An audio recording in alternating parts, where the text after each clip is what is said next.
Welcome to the next episode of Ready and Willing Podcast. Got two interesting guests. I don't know how this is going to go, to be quite honest. I think one of the podcasts we did was with Akka the dog. This might top that. So we've got the Chubby Northerner, it's Tom Stocks, and Jess from the Girls Club. Who's Chubby Northerner? Come on, tell us who you are. Yeah, tell us who you are. What do you do? I'm the Chubby Northerner. I do poetry, spoken word, acting, mental health, advocacy, everything. You name it, I've probably done it. So naturally, you might have been on the scene quite a bit, but I've only seen you recently at a few events. How long have you been doing what you're doing?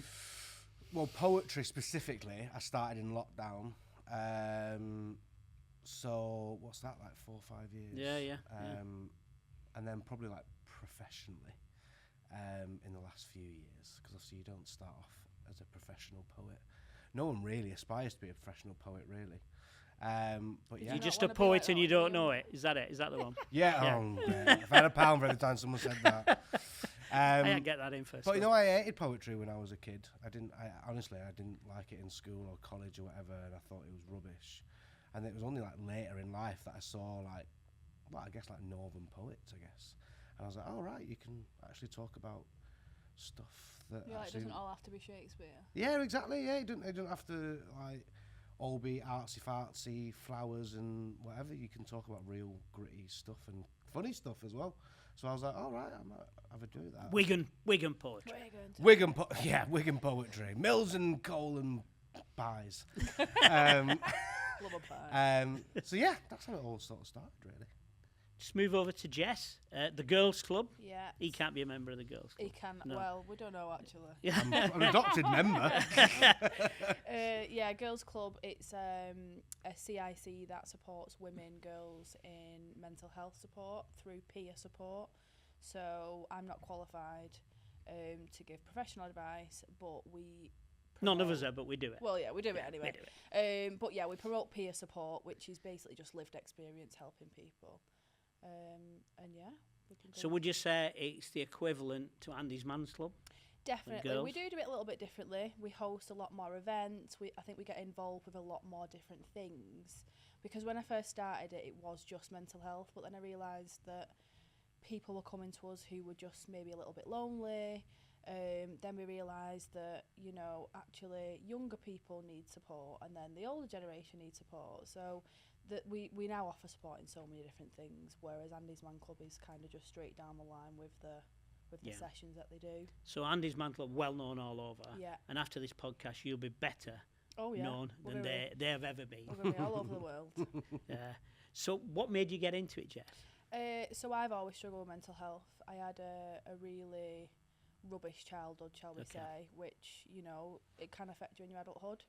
And I've always felt really lonely in it. You know, you can have friends around you, family around you, but do you go and talk to them about your problems? Sometimes no. They might not be the type of people that, you know, can give advice or can give support. So I just thought, you know what? Everything was about men. No offence.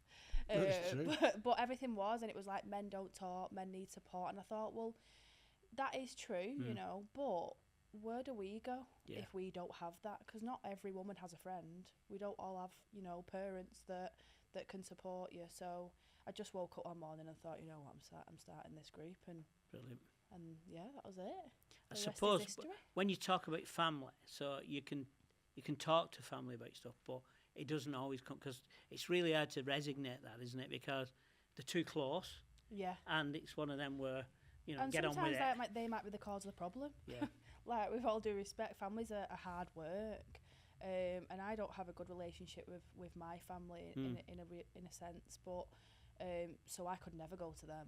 So it was, you know, even lonelier for me. And I can only imagine there's a lot of people that have had the same situation. And when I came out with the other week, we did some walking and spoke to some of the ladies afterwards. They were quite open. I think they were happy to kind of open that up and talk. Not everybody, and that kind of resonated with me a bit. That they was happy to offload to a stranger. If you like, I'm definitely strange. So I think I got that vibe there really, and that was. Well, I said that in one of my first interviews actually. That actually is easier sometimes to talk to a stranger than it is to a friend or a family member. And don't ask me why that is, No. But, you know, I think maybe is it because you feel like you might never see him again.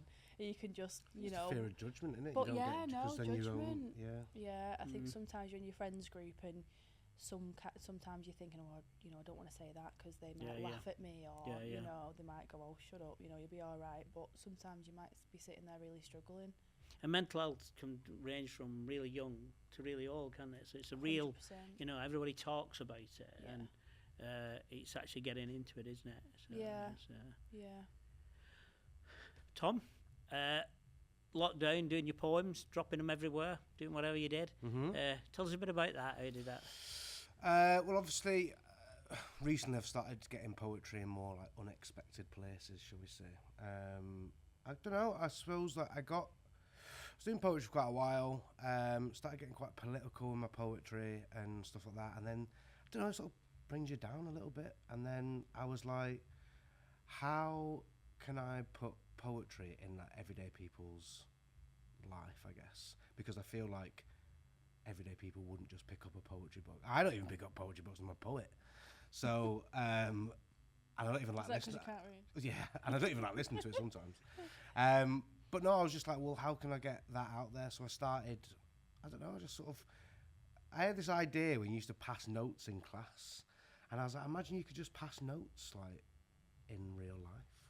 So I started doing positive poetry scrolls where I'd write positive poetry on bits of paper, and I'd leave them on benches, trains, buses, things like that, and for people to sort of find. And it's mad how many people sort of found them and really opened up in my on social media and stuff. And I was like, oh wow, this is quite effective. But then I sort of like got bored of that, did it for 100 days, and then I thought, how can I get it on a wider scale? So then I started scribbling on pavements and writing poems and doing my pavement poetry, which again sort of like went to another level, and so many people found that, and again so many people found it helpful, and it went viral and stuff like that, which was great. And then got bored of that, and then I started Poetry, and then I started interviewing people on benches. Yeah, I love that one. I love that. Have you seen that? I've seen Vic V did some stuff for the council. So did that. I do it in Mains Park and just interview people, read them poetry, talk about mental health.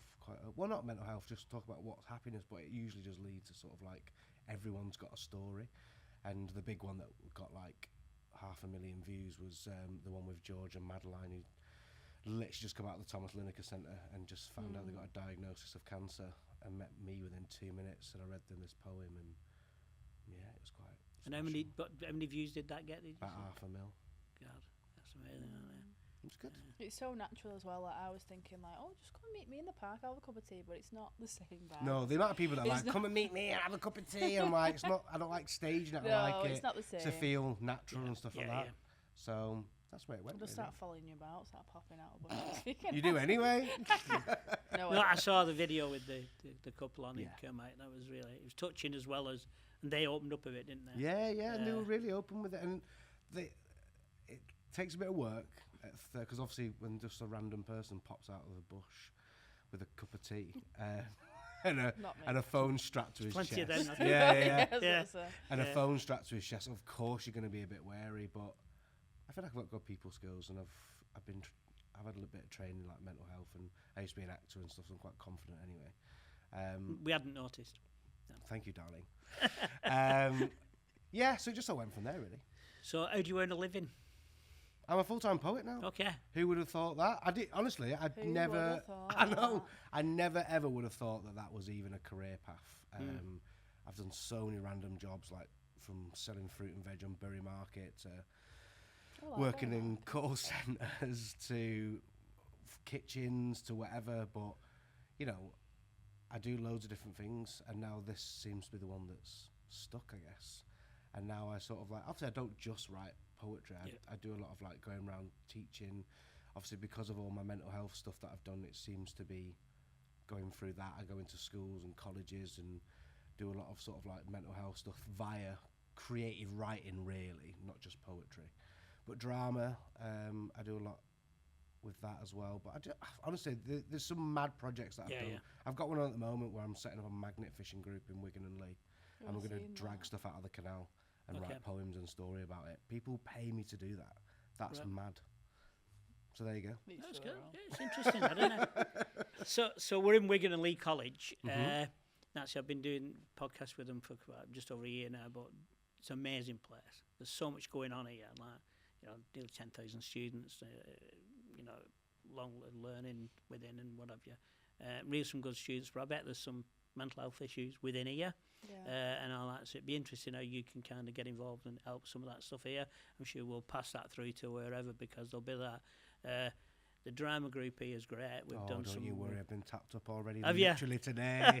Got 3 projects on Well, the you go. was in reception. No, well, yeah. No, I've had meetings today, so next in 2026, I'm going to do some stuff here. Oh, that's brilliant. Well Brilliant. done, That's good, isn't it? So, and you've done like some stuff with the council. That's why I saw you and we chatted.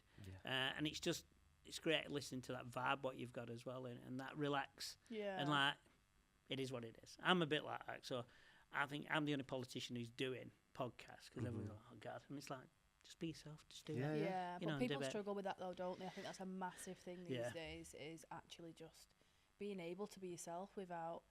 I suppose everyone's always going to get judged in some way, but it's whether you care or not. I think when I turned 30, I just stopped caring about what anybody else thought of me. Maybe that's what. I've not got to that stage yet. No, I didn't think you had. Yeah. So naturally, we just had some kids on earlier, and that was really open. And once we broke them down a little bit, and they were confident, it was great, So, but they'll all come from different backgrounds. There's lots going on in life, innit? And I always said to people, really, there's no such thing as a perfect life, is there? Anybody who said they've got a perfect life are lying, because there's always something in there. There's always something. And naturally, you're doing lots of sessions all over, aren't you? Yeah, so we host 4 sessions a week. We do one in Ashton and Makerfield, one in Pemberton, one in Hinley at Thrive CIC, and on a Friday we flick between Aspel Rugby Club and Hinley Golf Club. Okay. So we're trying to get to as many people, obviously, at every point of Wigan that we can. And yeah, it's just women coming and just talking. Like, they could be having a really good week. They might want to talk about loads of positive things, but they might be having a rubbish week and they might just want to get something off the chest. Might be something to do with their husband, It's always the men. Yes. But they can talk about anything. I mean, like Andy's Man Club is quite structured in what they do, so they ask the same questions. Yeah. I do it quite relaxed. So Is it the Jess way? It's the Jess way, which What's is the Jess way? Jess way is just So whatever you want. really. The Jess theory. Within reason, we don't want anyone being offended, and we don't kind of get into like politics and religion and stuff like that because, it's not worth it in that sense. But yeah, I'll not go into what we do talk about, but we can talk about anything that anybody wants really. And I started offering one-to-ones on Zoom. So obviously it's a group environment. Not everybody wants to come to a group. And I started to realise that because I kept getting messages saying, they were really nervous and they didn't know how to approach the group. Now, it's all well and good me standing outside waiting for them, but they might still be nervous to meet me. It's not the other people. So yeah, I started offering one-to-ones. They got booked up for 3 weeks, like straight. Oh. So it's clear how many people need the support. And it ranges from everything: people struggling with alcohol, people struggling with families, relationship, anything you can think of. They're coming to me, and it's not a case of I can cure you and I can help you. It's just that listening ear to say, you know what, I either understand or I don't understand, but I'm still here for you. And that's all it is. I suppose you've got to watch your mental health there, haven't you? Because if you get too overloaded with all that, there's that other aspect, then it blows you out, doesn't it? Yeah, well, at first, it was like that, to be honest. I did have to take a step back and be like, right, because 7 days a week, 24 hours a day, I'd wake up in the morning and have like 20 messages from the middle of the night. Yeah. Not necessarily saying that people were struggling, but just kind of, I suppose, if somebody's got no friends, for example, and I engage with them, automatically they're assuming that I'm a friend, and you've got to kind of have that boundary of, I can be a support system, but there's a difference between, I suppose, friends and it's a line, things isn't it? it is, and it was a difficult line for me to gauge. Actually, it was really difficult. It's something I'd never done before anyway, so now I do have that in place where I make sure I have my own time. I've got a partner and a life at home as well, so you've kind of got to make sure that you put yourself first sometimes. You've got to set those boundaries, haven't you? Yeah. Because I've had it before where people, just words on a pavement can really open someone up, and they open up in your DMs and stuff like that, and it's like, I'm not a therapist, like, and it's just like, I'm here, I don't mind listening, but you've also got to set those boundaries for your own sanity as well, because it can get a lot. And people talk about heavy stuff, especially right? if it's traumatic. People have been through some horrible things, and I think I've been through some horrible things, and it can be triggering sometimes. People can be talking about something, and you think, that didn't feel right in my brain, and then the night that you go home, I might have bad dreams, or and bring back things from my childhood. So you do have to be careful, but it's a risk I'm willing to take to help everybody else, because. And it's brave, really. I'm not just saying, because we've chatted anyway, haven't we? And it's we have. do that. Yeah. Cause you're putting yourself out there, aren't you, and doing it for that reason. Yeah. And the walks are getting more popular, more people turning up. I mean, the last one was really, really busy. We'll be there on Sunday. Yes, we'll be there on Sunday. Coming. Are you coming Sunday? Oh, I'm probably busy. Listen to him now. You're waiting for it then? No, I will come. Oh no, sorry, get me hurdle. No, yeah, I'll come. Yep. Yeah, hey ho. Hey ho. Yeah. Hey ho. Hey ho. What did you say? Hey. He's a poet. Yeah, he's a poet. He mustn't be a Wigan. If he's saying hey girl, he's not a Wigan, is he? I'm from Bolton. Oh, there we are, yeah. Are you? Yeah. Oh, get him He lives out. in Wigan now, though, doesn't he? Yeah. Yeah, well, I'll let him off, Alright, I'll let you off, And I just thought when we did the walk, people were opening up just because we were walking, weren't they? And people talk. Yeah. And it don't need to be all about it. It's just meeting people. It is, and that's the thing. I think we had that lady who you were speaking to. She came all the way from Bury. Yeah. Really? Yeah, like we don't just have people from Wigan who come. We've got ladies from Warrington, St Helens. It's becoming a bit of a struggle actually because came for see me and you, didn't they, Jess? Obviously, just you. Didn't want to say that, maybe. But yeah, and that's becoming a bit of a struggle as well because obviously they want us to be there. Yeah. People from St Helens, they're struggling to come to Wigan, so it might be that we end up going in a few other areas. But it shows as there's well. a need, isn't there? And obviously Andy's Man Club are way more down the line than you are. You only started recently, so I think people need to be understanding of that as well, and also that funding is. You're doing this at your own time. You're not even like getting paid most of the time. No, we've chatted about that. That's another issue, isn't it? Like, got to pay your way, haven't you? Yeah, people need to understand that's you're doing this out of the kindness of your heart. Yeah. That you're not an on-call GP 24 hours a day either, and you're doing this because you want to make a difference, and that's great. But people can't take the mick out of that either. Yeah. And just got to be patient that you can't expand to everywhere. No, you can't. Well, for one, I've only got 2 arms and legs, so can only be in one place at once. But it's making sure the right people are facilitating these sessions as well, because you have got to be careful, especially if, say, so like Andy's Man Club, they will have somebody who's come to the session, and then once they're in a good place, they'll say to them, do you want to be a facilitator? So obviously I've got to take it in mind that if someone comes and says, oh, I want to get out the house and I want to volunteer, well, be careful. Cause one wrong word can set people back, can't it? But also, you're not trained in it, and I'm not trained, so you just sort of, that's what I mean, you just sort of do it, and no one, again, you don't get training off the bat. No. And you very quickly, I don't think people talk about it enough, when you sort of start out these organisations, you're immediately seen as a role model. Yeah. And sometimes you might not even, exactly, that's what you are, you're seen as a role model, and you are inspirational. And to other people, that's quite a lot to take on yourself, that you are, quote, inspirational, or, you're a role model, but when you don't feel it, you get imposter syndrome and stuff like that, but also you're not trained to be a therapist, you're just offering an ear and offering events and things like that. Actually, I am now going into training. I'm starting uni in February, and it's not because I feel like I should or I have to, because I could do peer support, but I feel like it would be nice, because the thing is, let's be honest, sometimes the NHS isn't the best, or it's not that it's not the best, they don't have enough facilities to help enough people in the right frame of time. So for me, it's like, right, well, I can provide you this peer support, but if you need that extra push or you need that extra help, then I can also help you on the professional side. So it's more for growth of the business, I suppose, more so and yourself, than really, anything else.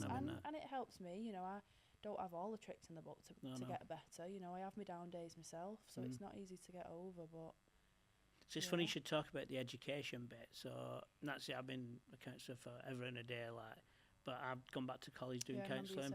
So I've just started doing that through this college. So hopefully that'll be a long road. It'll be a 3-year road down the road, but at least then worth it though, isn't it? Because if you say the wrong thing to people, it can set them back. That's the thing. Everybody's an expert. Oh yeah, 100%. You know, it's serious. It's funny, isn't it? Because it's the opposite way as well. Like I always say. So for me, I do call myself like an expert by experience, and that is because, again, you can probably say if you know what it is, you've been through it. But the other side is somebody can be qualified but never been through anything in their life. You know, they can sit in front of you with the books and sit there and say, oh yes, you know, have you done this and have you done that, and this is a technique, but have they actually sat there and used that technique? Have they struggled themselves? Probably but not. legally they wouldn't get prosecuted if anything happened. That's the difference, isn't it? That's the difference. I know it sounds a bit no, but it's true, it's right. And you're right, because we've all been across some people who kind of go, you know, CBT, isn't it? CBT, that's the... Have you ever actually experienced that yourself? Yeah, no. I can tell as well. I think I've switched my therapist about 10 times because I'm just like, I can't click with you. And for me, that is a very important. You know, I don't want to share experiences or what I've been through with someone who doesn't feel that interested. So, and like you said, the waiting lists are kind of extra for counselling. So then people have either got better themselves, which is probably not, but gone off the rails, or things have happened, and that's where you have suicide and everything. Yeah, you know, if it's 18 weeks or whatever it is, and usually it's just like take some antidepressants. Yeah, I know, and that's the thing, isn't it? We want to kind of stop. We're never going to stop people going to the doctors and getting antidepressants, but if you can come every week, get it off your chest, you might not feel like you actually need to go to the doctors. If you've got trauma, that's a different thing, but some people just have generalised anxiety and they struggle to get out, and the more you get out, the easier it's going to be. But if they don't have anywhere to go, then, that's I think also, itself, listening to Tom and the way he kind of adapts himself, if that's the right word, he's having a laugh about stuff as well, because you've got to be. I'm like that all the time. I can't have a crack and do that, and I think you've got to do that, and people have got to see that as well. Yeah, of course, trauma makes you funny. It does. That's why I'm hilarious. I say it all the time. I'm as funny as I am because of the things I've been through. So what we do every year, and Tom can get involved in this. Yeah, 400,000 step challenge. I think I told you about it. Oh right. So we do that in April. I do my 10,000 steps every day. But this is 14 this. So we did it last year. I did it for the Art Foundation last year. We're going to do it all for the hospice next year. Great. And what it did, one of the reasons it got people out walking every day, just to kind of go, whatever. And my mate, who was kind of thought it was quite funny that we had a shield made, and I won my own shield. He went, you must have fiddled this. So I've got a shield. Can you win my shield this year? So it's but just giving it that bit of fun. We had a few awards of like one girl who works at Air walked it to Southport. She did 36,000 steps in a day. When she got there, it was closed. What's the whole of Southport? No, she walked it to the fee. I think you're probably right nowadays. And it just got people talking. There's a couple of groups who I'm involved in. And they've had bereavement, so the partners have been, and they didn't know each other, and they've all now got this group. They now go out Mondays. I raised this in council. They do walk on Mondays. They go to this bingo session on Tuesday. They do something else. I said, but I'm getting grief now. No, I'm getting grief. I'm getting grief off the because they were grandparents. They used to look after the kids. Now they're going, I can't do that anymore. But it shows how important community is, especially in mental health. Like whether it's, whether it's a group like Girls Club, or whether it's your college mates or whatever. I just think just having a sense of belonging is completely the way you do it. Like I did stuff recently. Like I was with All Ears, Amy. And Amy, and they're great. And I did one-to-one sessions with 4 young lads talking about male mental health and stuff like that. And I was like, you're probably the most like menace people I've met, because you've got brave enough to come here at your age as teenagers to come to therapy and talk about it. And they're in loads of different communities and stuff like that. And I just think that's the key, isn't it? Is to just keep active. Before I finish a little bit, what do you want to achieve in the next year? Both of you, really. This might be a cop out, but I genuinely believe it. I think setting goals too much too soon is a bit of a slippery slope because once you've achieved it, Okay. then I feel like, then what? And I've seen it happen. I take boxers, for example. Once they've got that heavyweight title, look at Tyson Fury when he got that. And then he went a slippery slope because he achieved his dreams. Yeah. So that's why I switch and do loads of different stuff. Like I've done podcasts, I've done acting, I've done poetry. Yeah. I've done that. Once I achieve it, then I sort of like switch got something your else. So I next. don't like set goals essentially. I just try and just do good stuff. Do you know what I mean? Do you know what? Doing this podcast has been really interesting because I've asked MPs that, so they'll come out with this list of things. Yeah, I'm that sure they do. I want to be Prime Minister. You know, I Yeah, want to do I'm this. sure They don't they say do. that, but just Andy Andy Burnham Burnham says will. that. Just What Andy did he says say? he didn't say that. On it. He talks about Westminster bubble and stuff like that. But it's a different dimension. What you're saying, I get that. But it doesn't mean you're any less driven. I'm the most driven person you'll meet. But just because I don't have a goal to be Prime Minister doesn't mean we're not driven. Yeah, 'Cause I'm you might very be driven. better at Yeah. Prime Minister. I know, Maybe I yeah. shouldn't say that, should I? I don't want to be Prime Minister. can't be Cut that bothered. out. I think it'd be great. No comment. I don't think Jess was voting for you though. What's yours, Jess? I think just having the girls' club growing, supporting as many people as we can, because I think that is literally all I want to do. Make sure it's accessible to as many women as possible, and also get paid. I was just going because we Because chatted that- about that, That haven't is a we? big thing at the Please moment. give Jess is- and Girl Club money Please give me some immediately money. so she can do more. No, but it's that But no, either it's commissioning true. or something. Yeah. Because the thing is, at the moment, obviously it is voluntary, but Yeah. it is like working full time, you know. And I will continue to do it regardless, you know, But you no still matter got to pay your what. bills. Yeah. But you do still have to pay your bills, Yeah. yeah. So I think for me, getting Girls Club to a point where we get some funding, maybe a building, if anyone wants to give us a building, and yeah. It's great. If I can get paid to magnet fish, you can get paid to do better. And I mean, this is what I'm talking. talking about. Come on, guys, someone Yeah. help me out here. Bit of Got in realism there. fishing Yeah. in bloody canals, and I can't pay me rent. You know, it's been great listening to you guys, and we'll do it again. We definitely will, and Yeah. we'll be there on Sunday. I'm going to do a bit of presentation on Yes, Sunday, so you do can the listen to presentation. my Mm. presentation. You'll be sick of me, won't you? Don't fine. answer. Yeah, no, it's been lovely. No, thank you. Have we got any students that we're going to bring in? We have. We're going to. Wow. Yeah, we're going to bring some students in who's going to Come in. interrogate you. Oh, Wow. sweating. I'm excited. Welcome back to Reading William Podcast with Jess and the Chubby Northerner, Tom. We've got Keenan who's going to really deliver some intriguing questions and probing questions to these Oh, guys. nervous. Wow. Over to probing you, Keenan. questions. So I'm a music student, and I was wondering if any of your poems have been used in music or any other types of media. Yeah, I literally a few weeks ago performed with the Manchester Camerata Orchestra, and they wanted to put, well, I suppose break the stigma of classical music, because I do think classical music has a bit of a stigma. Same with poetry, really, that it's only for like middle class, upper class people, when it's not. And they put it in like mad places. It was to raise awareness. They're opening up 10 dementia cafes in every borough in Greater Manchester. Oh, that's lovely. Yeah, so they were trying to put it in random places. So they put like an orchestra in a skate park and stuff like that. And then they asked me to do a performance in the old courts, and I performed poetry, and they did like responses to my poems with music and stuff, or did like undertones. So I've done that before. What else have I done? I mean, I've done one where I did this night called Grooverse, which was a jazz band, and I did a poem, and they had to just improvise stuff of my poetry, and I did one poem called 50 Shades of Greg's. That caught them off guard. And yeah, so it was just a bit of fun like that. So I've done stuff like that really. It's just like nothing like writing for music, but I've always had like music accompany. You know, I'm not. I'm so sorry that I'm boring you with my poetry. But a yeah, long day. but yeah, that's sort of like it really. I get loads of mad like requests and stuff like that really. But yeah, That's cool.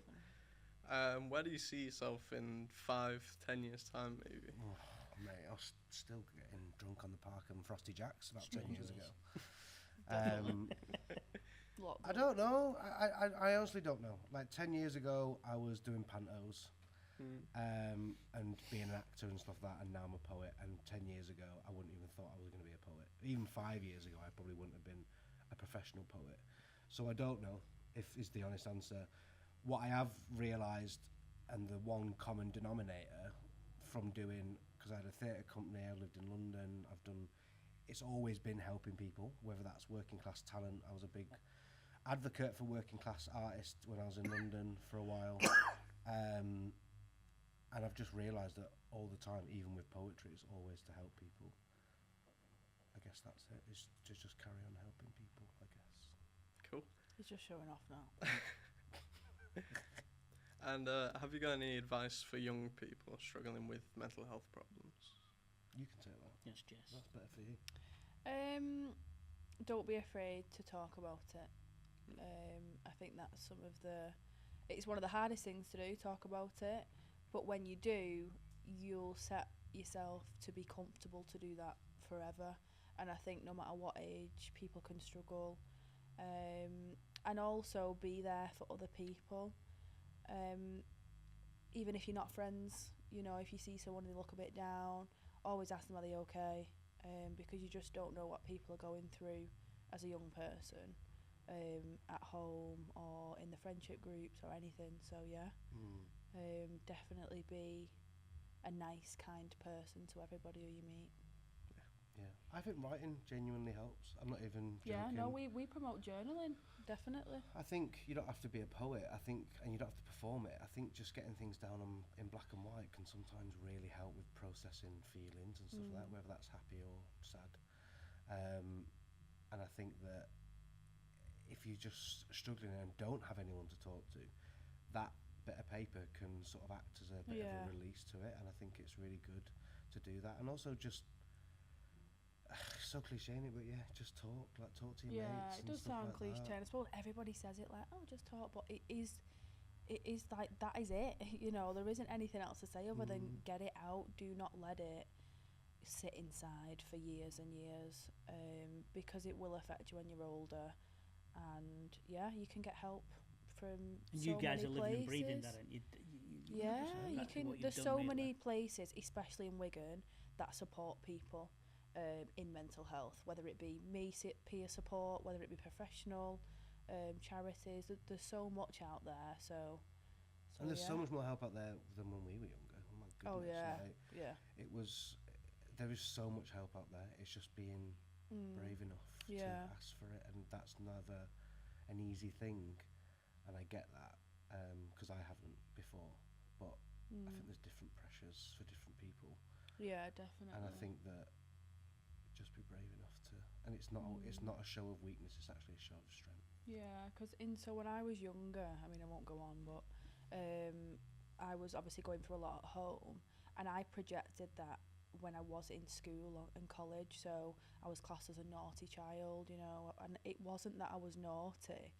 I was so angry as a child that I would lash out, you know, teachers, you know, other kids in school. I was always fighting. I was always just getting into trouble, smoking around the back of the bike sheds. But it was because I was going through so much at home. So I think that's another thing, is if you start seeing a friend or somebody acting out of the ordinary, it's thinking, oh right, is something happening that, you know, you might want to question, because that is a big thing as well. I say now, I want to be the person that I should have had when I was younger, to ask that question, you know, are you actually okay?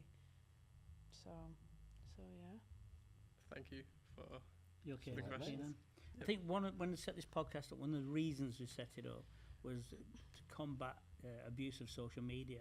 When I spoke to Andy was the first guest we had on here, and we chatted about that, about legislation changing, about all that, because people think it's okay to just fire off at people. Not just young people, though, by the way. Is what, sorry? It's not just young people. No, that no, do no. that. Throughout. Yeah, throughout. I think you get it through schools, but naturally Yeah, throughout. I mean, 100%. I get loads as a politician. I've just got thicker skin than a rhino. But Yeah. you Well, know, you But you have shouldn't to, have. But you shouldn't have to. no. You That's the shouldn't have problem. to. Is you shouldn't have to. And also, people say about this freedom of speech. You can have free speech, but you can't have free of consequence. That's what my big thing on online stuff. You can a throwaway comment that you think that is just like boom, shut off. You have no idea what the effects that has before. I've had trolling loads of times. Yeah. Um, Just people with nothing to do. Like, I genuinely do think like you've got Yeah. nothing else to do other than just Yeah. be horrible to people. just hide behind the computer. Yeah. But I think one of the things that Andy said was, if you're going to do it, put your name to it. Because a lot of people are behind it. Yeah, You don't. Yeah, the definitely. anonymous. Nothing I think they there. should take away that Well, yeah. anonymous thing on Facebook and Yeah, stuff Yeah, like they that. should, shouldn't they? It's pathetic. Yeah, like. It needs legislation. I don't know if they're going to do it because it's just growing and growing. And Yeah, it I is. think social media and online is probably always going to be a little bit of a problem Yeah, like yeah. that. But you've just got to remember that, you know, there's a book called Let Them. I don't know if you've seen it. I can't remember her name now who it's by, but it is just a book talking about just let people do what they want to do. Let them say what they want to say. Let them think what they want to think. Because in reality, it doesn't matter what anybody else thinks of you. As long as you're happy with what you're doing in yourself, it honestly doesn't matter what anybody else thinks. And never respond because that's what they want. Yeah, they want just to rise out of you. just Just let ignore it. them. Just ignore it, block it, whatever. Like, and I know it's easier said than done, but I promise you, if you respond to it, that is literally what they want because they're there. Like, Yeah. it's got quite under funny their that skin. because I've done a bit of mentoring for like counsellors because you get loads of kind. Everybody will have a pop. I go exactly what you said. Don't do it. But if it's a person, direct message them and go, "What's your issue?" I've done that loads of times, and they go, "What?" Yeah, because they're not expecting because it They're not becomes real. expect- Yeah, because Yeah. it's such You really a imagine the online face in real fantasy life. that when I've done it before where I've screenshotted now and I will out them. I'm not bothered. That and I'll tag them in the story and go like, and yeah, I just think that once it becomes reality, they start going, oh, my Yeah. days. Because probably never think they're going to get caught out, do they? No, exactly. Yeah. Yeah. It's been great talking to you. Thanks for the questions, Yeah, Kieran. Yeah, It was really thank you. interesting, It was good. and I think it's one of the best ones I've done. I can't say the best. Oh, 'cause you said that to Andy will everyone. cut me out I if he saw does. Hack of the Dog Oh, interview and you said that yeah. to him as well. Yeah. I think in council we always have these principles. There's like 6 principles of whatever. You know, it's like within council organisation, and one of them is do the right thing. Yeah. Now I keep quoting this to loads of officers now. When I can't get my own way and everything, I go do the right thing. I'm gonna check that Using out. it. Gonna check that out. But I think you guys have proved that it's kind of what you're doing with people is do the right thing. Whatever you do it, help people. Be kind. I mean, everybody else says that thing, but it's like listening to people in there. And it's a really interesting thing. We need to get you a salary, Jess. So we'll put that Yeah. in. I mean, anyone want to give us any money? Then Yeah, just yeah. shout out. Yeah. And, But yeah, and that's a big thing. when Tom's rich, he can pay you. a I salary. know. Oh, I'm not rich. I'm. No, I said when. All right, yeah, Look, fine. next year. I don't want to listen to him. He's got no bloody goals. Got no goals and got no money. Yeah, plenty moral. Yeah, Plenty No. of morals. yeah. No. That's why I write on pavements. But no, well, we're opening a teens as well, so Yeah, a girls' club teens to That'd be support young interesting, women. yeah. So, because being a teenager is hell, Mm. innit? Yeah. I mean, Not that you'd know what it's like to be a teenage girl. Don't worry, I'm not telling anyone. But yeah, we're not good there. We're not Yeah. gonna. Just before we finish, we did a podcast. We just put it out with Daffodil Dreams. Oh, Oh, yeah, that's so good. Maureen. And if you listen to Maureen and some of the stuff that she spoke about, teenagers going to proms, Yeah. providing dresses, because if even like cleansing products. And one of the things, and she got really upset on the podcast was, I think one of the students asked a question, was like, you got young kids who have no underwear, Yeah. or if not, they had the brothers' underpants on instead of knickers, Yeah. and she was like, it just like you just don't Yeah. think It's of them things. heartbreaking. It is. And we've got that. And in. everything feeds into mental health. If you struggle Yeah. as a child, Yeah. guaranteed, you're going to struggle with mental health. It's just, unfortunately, one of them things. It's traumatic, isn't it? Yeah, It's, I don't think people understand how much things do feed into mental health. Like, I'm obviously, that's why I call myself the Chubby Northern. I'm a massive fan of male body positivity, and Okay. that feeds into mental health and your image and stuff like that. And I don't think that's spoken nearly enough in men in terms of body positivity. yeah. So I just think that you just have no idea what people are going through. Yeah. So we Be all just kind need to, always. yeah. I mean, you've touched on that, but I want to thank Jess because when you're talking about your childhood, and lots of people resonate with that, it's really brave of you, not Yeah. only to say it out of this arena, but in an arena like this. And people then will go, she can say that. I'm going through that kind of Yeah. stuff. I think sometimes you think Yeah. you're alone, don't you? You Everybody do, thinks it's just and them. honestly, nobody is alone, but you do have to find that in you to go and find support. If you don't speak about it, nobody's going to help you. Yeah, and that yeah. is the truth. It's harsh, but Yeah. you do have to make that first step And yourself. it's sometimes understanding, but we could talk for hours really. We've got a lady whose son's severely disabled, and she's part of this walking group with all the ladies that we know. She won't bother me Yeah. saying this, won't mention the name naturally. And they'll say, oh, bring him with you. And she was like, no, this is my escape. Yeah. If I bring him, then I've got to look after him. Yeah. This is my get. I'm coming, having a chat, and want to get. And that's when people not understanding. I've been in her house and it's bedlam, to say the least. And she laughs like, you know, I go around and she, are you sure? We did some medals at school, so I thought I'll take one round for a son. She went, are you sure? It could end up in your head. So, you know, but that's a laugh, isn't it? That's people living a different life, but helping them. And she's the best person. She volunteers. She does all sorts of other stuff. Still got to give yourself that break, though. Very important. And honesty is the best policy. If you can't cope at some point, tell someone. You know, I can go sometimes a couple of weeks without having a down day, but then once that down day hits, I'm very open in saying, whoa, you know, don't speak to me fella. Don't say a word to me. You'll be all right now. You've been with me and Tom. You'll be all right. No, You'll be all right for months. Yeah, well, exactly. That's a big thing that's not spoken about in terms, because we're essentially freelancers. We work like sole traders. Yeah. It's very lonely. You are surrounded by people all the time, but they're not really your friends. You're just people you work with, and the line can get blurred very easily. Yeah, of course. That actually the majority of your day you're actually on your own, on your laptop or in a cafe or whatever. Again, you're surrounded by people, but you're not speaking to people, if that makes sense. Yeah, that's so true, actually. Yeah, I've been on my own all day. Yeah, and me. But now you've been with us. Now we're all right. Yeah, now we've spoken to each other. Socialising. Can I thank you guys for coming? Can I thank Keenan? But also thank you guys for coming and being open, frank. We've done the right thing, I think, today by bringing them conversations out. Yeah. I think people listening to this, hopefully, we'll see you all Sunday. Yeah. We'll do that bit. But thank you. No worries. This has been Ready and Willing Podcast. This has been a great episode. Very thought-provoking, but also we've had a laugh about it as well. So thanks very much.